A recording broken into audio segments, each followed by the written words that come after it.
اور میت کی بخشش کے لیے نماز جنازہ میں پڑھی جا سکتی ہے یہ دعا جو آخری دعا ہے، اللہم اغفر لہ، کہیے اللہم اغفر لہ وارحمہ وعافہ واعف عنہ واکرم نزلہ ووسع مدخلہ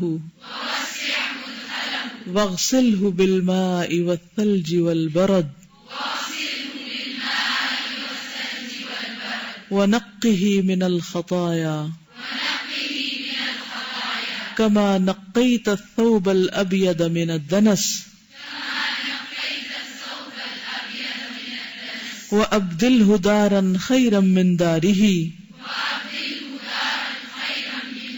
وأهلا خيرا من أهله وزوجا خيرا من زوجه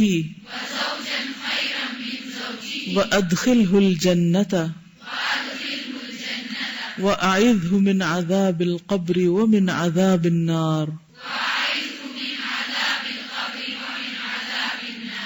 اے اللہ اس کی بخشش فرما اور اس پر رحمت فرما اور اس سے درگزر کر کے اسے معاف فرما دے اور اس کی اچھی مہمانی کر اور اس کے داخل ہونے کی جگہ یعنی قبر کو کشادہ کر دے اور اسے پانی برف اور اولوں سے دھو ڈال اور اسے خطاؤں سے اس طرح صاف کر دے جیسے سفید کپڑا میل کچیل سے صاف کیا جاتا ہے، اور اسے اس کے اس گھر سے بہتر گھر اور اس کے گھر والوں سے بہتر گھر والے اور اس کے ساتھی سے بہتر ساتھی عطا فرما اور اسے جنت میں داخل فرما اور اسے عذاب قبر اور آگ کے عذاب سے بچا لے۔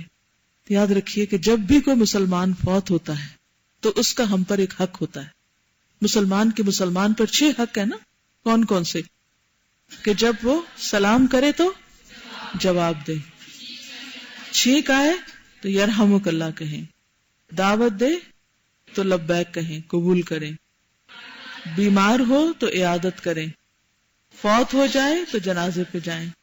بہرحال یہ تو مانی ہوئی بات ہے کہ جب کوئی فوت ہو جائے، چاہے وہ آپ کا رشتہ دار ہو یا نہ ہو، جب آپ کو خبر پہنچے تو آپ ساتھ ہی کیا کریں، اس کے لیے دعا کریں۔ نبی صلی اللہ علیہ وسلم نے ایک موقع پر جب یہ دعا کسی صحابی کے لیے پڑھی تو ایک اور نے کہا کہ کاش یہ میرا جنازہ ہوتا کہ مجھے اتنی دعا ملتی۔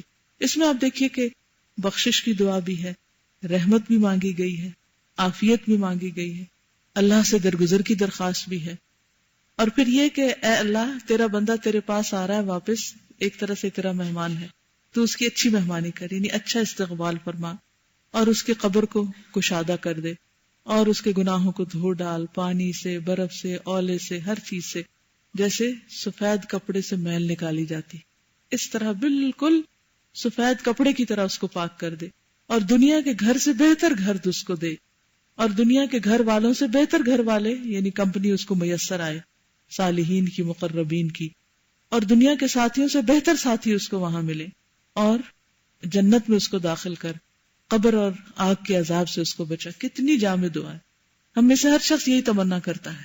جب ہم کسی کے لیے دعا کرتے ہیں تو فرشتے ہمارے لیے بھی آمین کہتے ہیں۔ اور ایک اور چیز یہ ہے کہ جب کوئی فوت ہو جاتا ہے تو اس کو ہمارا رونا دھونا کوئی فائدہ نہیں دیتا، نہ اس کو اس سے کوئی انٹرسٹ ہے کہ اس کو کتنے رو رہے ہیں، کون کتنا رو رہا ہے، وہ انتظار میں رہتا ہے کہ کون میرے لیے دعا کر رہا ہے، کون مجھے دعا بھیجتا ہے۔ اس لیے جب کوئی فوت ہو تو اس کے لیے دعا کیا کرے۔ اگر والدین میں سے کوئی فوت ہو جائے تو خاص طور پر ان کے لیے دعا کریں۔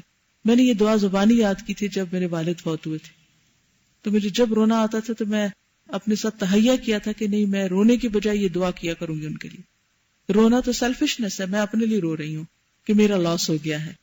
اس کو کیا چاہیے؟ اگر میری محبت اس کے لیے خالص ہے تو پھر مجھے وہ کام کرنا چاہیے جس سے اس کو فائدہ پہنچے۔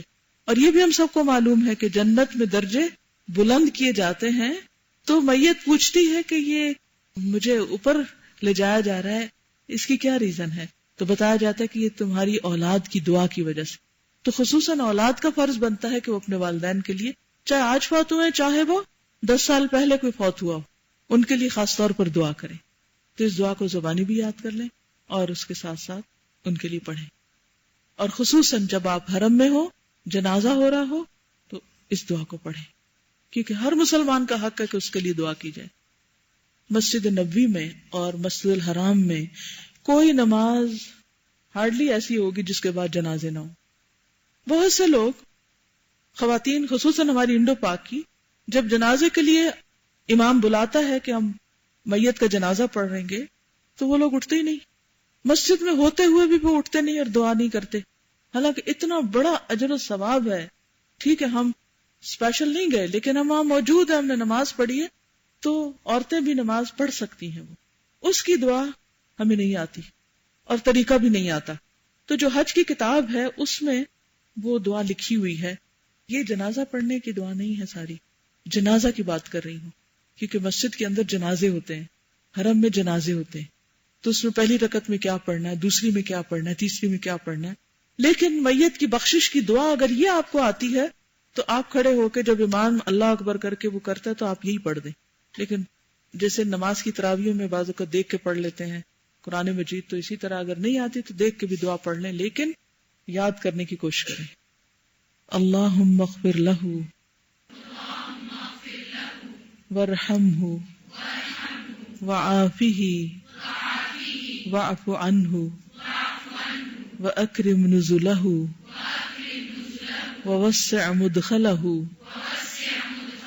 واغسلہ بالماء والثلج والبرد ونقہ من الخطایا كما نقيت الثوب الأبيض من الدنس وأبدله دارا خيرا من داره وأهلا خيرا من أهله وزوجا خيرا من زوجه وأدخله الجنة وأعذه من عذاب القبر ومن عذاب النار. آمین.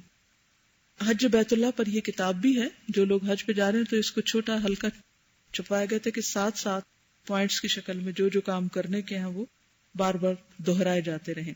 اس میں بھی کچھ دعائیں موجود ہیں. آپ دیکھیے تو اس کے صفحہ نمبر 8 پر سفر کی دعائیں شروع ہوتی ہیں اور یہ سب کچھ اس کے اندر بھی ریپیٹ ہوا ہوا. ساری چیزیں تو نہیں لیکن کافی چیزیں ہیں. اس کا فائدہ یہ ہے کہ اس کو تو آپ الگ سے ایک ہینڈی بک کے طور پہ لے سکتے ہیں، لیکن یہ کہ یاد کرنے کے لیے جب اس کو کھولیں تو اس میں بھی آپ کو مل جائے. اس کے ساتھ ہی آپ سے اجازت چاہتی ہوں.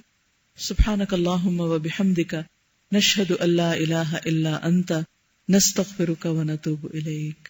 السلام علیکم و رحمۃ اللہ وبرکاتہ.